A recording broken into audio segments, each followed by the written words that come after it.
Hello, my amazing class. Today we're going to start rough drafting, writing about what you understand about the Montgomery bus boycott of 1955, 1956. And I wanted to talk to you about some writing questions. And if you can see right above here, I start with one really deep question. How do you even write about this information topic? So we looked at a video and we got a list of information. Basically, this writing should be a conversation of what you understood from watching the video, talking to me. It should come from your heart. And that's why I'm taking a moment to talk to you about this like this. Is your writing, a lot of you kids still, you've come so far, but you still panic when I give a writing prompt. You're like, how am I going to do this? Your writing should come from your heart, powered by your brain, and it should simply be a conversation. Every single one of you in my class, when I talk to you and ask you questions, you very intelligently start telling me about things you know in this elegant and amazing way. And that's what you should do for your writing. It's like you're just talking to Mr. Litt, but it's on a piece of paper. Voice typing helps make that much easier, and I think that's legit. All right? So I'd like to start and say, hey, I have an actual method for you. So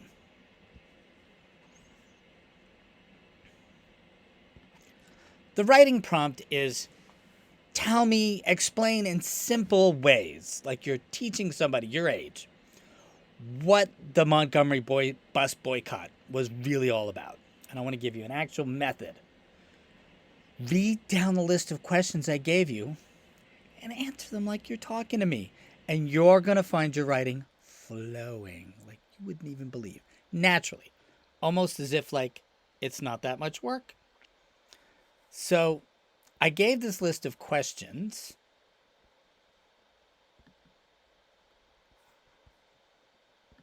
Right here in the week-long document. Let's see if I can move that up. There we go. Look at them. Why did people boycott the buses in 1955 and 1956? Who were the people that started the bus boycott? Why did they focus on changing things on buses and not something else? How long did the bus boycott last? How did people live without using the buses?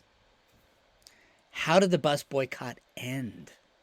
And how did it contribute to the civil rights movement, in your opinion? So if you go down those list of questions and just kind of answer them, use them as an organization tool, you'll find your writing flowing very well. Now, if you also remember, I gave you a list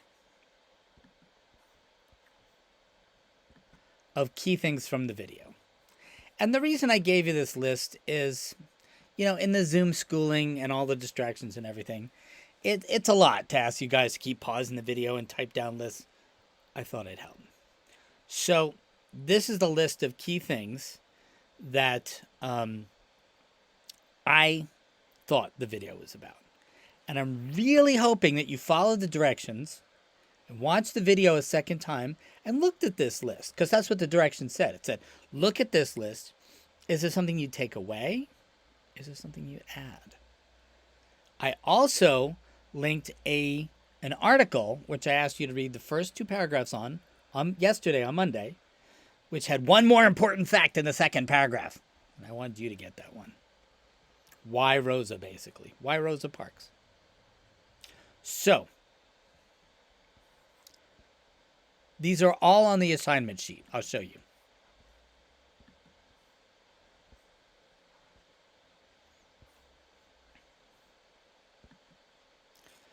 Number one, there's the link in blue to the video.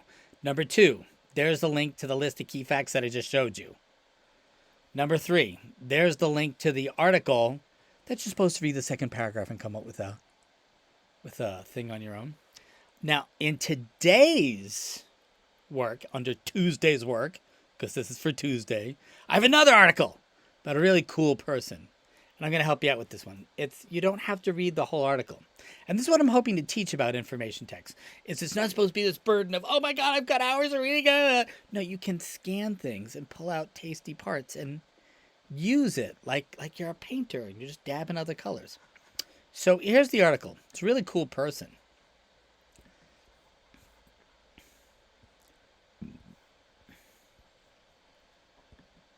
I just threw this in because of it shows you like who are the people. She's really cool. People are starting to talk to her about her right now. Meet the fearless cook who secretly fed and funded the civil rights movement. How cool is that, huh? Here we go.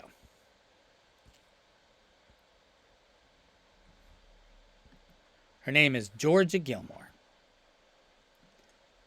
And it says up here on the top, in gray, you can see, here, I'm going to bring it down to me. Now it's right above my head. Less well known is the story of Georgia Gilmore, the Montgomery cook, midwife, and activist whose secret kitchen fed the civil rights movement, and most specifically, the Montgomery, Alabama bus boycott. She was super key. And check out what she did. It's really cool. I'm going to put this back up. I'm going to scroll. Here we go.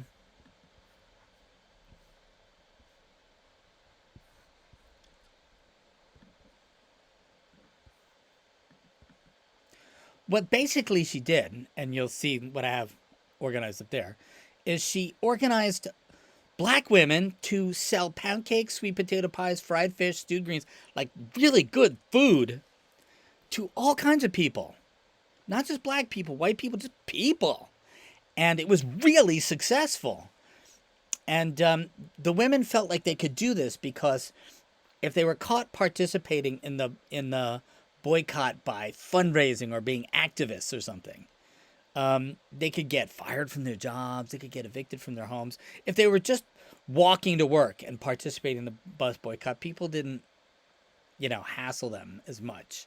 But if you were like raising money and being an activist and really making the bus boycott happen in some way, you could get in trouble. And people were afraid, all the years of segregation and Jim Crow laws. So she was able to rally a lot of women to cook and just sell the food. It was kind of quiet. It was sort of cool. It's really a cool thing to do. It's amazing. Very thoughtful.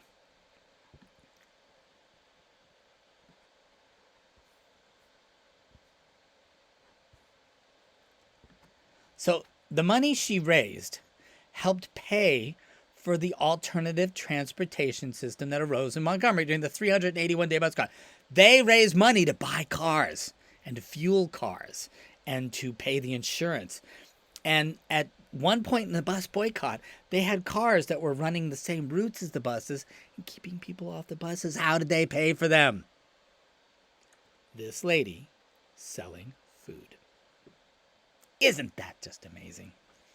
Now, if you read the non-gray part right above my head here, it says, she called the group of women who worked with her this project the Club from Nowhere. Because, as Betty Gilmore, Georgia's sister, told people, Edge is the name of this thing, years later, it was like, where did the money come from? Oh, it came from nowhere.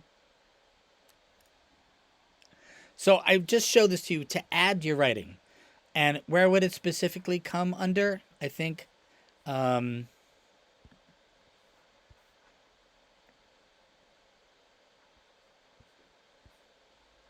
this question right here.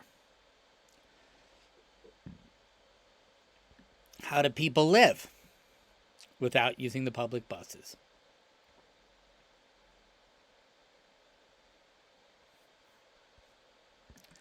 That question, sorry, I highlighted, I didn't put it up. There we go. How do people live without using the public buses? People raised money and came up with alternative transportation systems. And they also really stuck together. They really stayed together and they were really focused on this like it was super important. Amazing. Okay, so let's go back. Just again, I was doing this video to talk to you about writing. So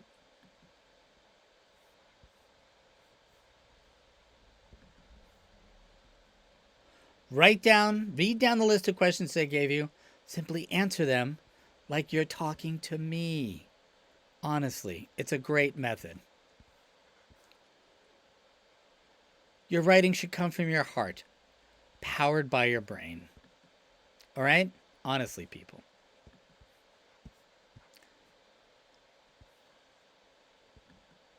Deep question.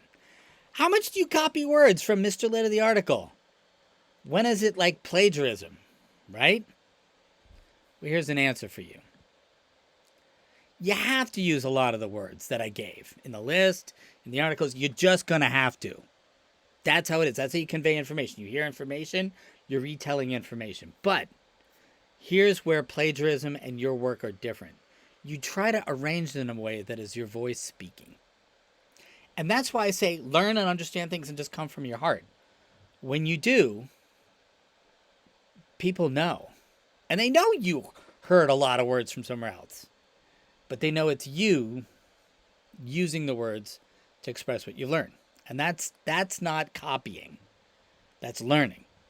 You can also, see I have it in capitals right here. You can cite, which means you can say where you got the words from. In this article called blah, blah, blah, I heard. On this YouTube video, blah, blah, blah, this person said. All right? Okay. Thank you for watching this how to write about the Montgomery bus boycott tutorial. And I look forward to seeing you writing. I did not give a minimum or a maximum on this writing on purpose because I want it to be a complete thought, but it's also, I want you to be done by Wednesday. So there's the natural, having to have it due by Wednesday means it's not going to be that long because you got to do it today and tomorrow. But answer all those questions that I gave in the list, and it'll be complete. And it should sound like a conversation. It should be a piece of writing. It's not just a list of answers to questions. Then that'll sound like you're a wooden soldier. All right? Okay. We'll talk. I believe in you. You guys are awesome. Thanks for hanging with me and writing so much this year.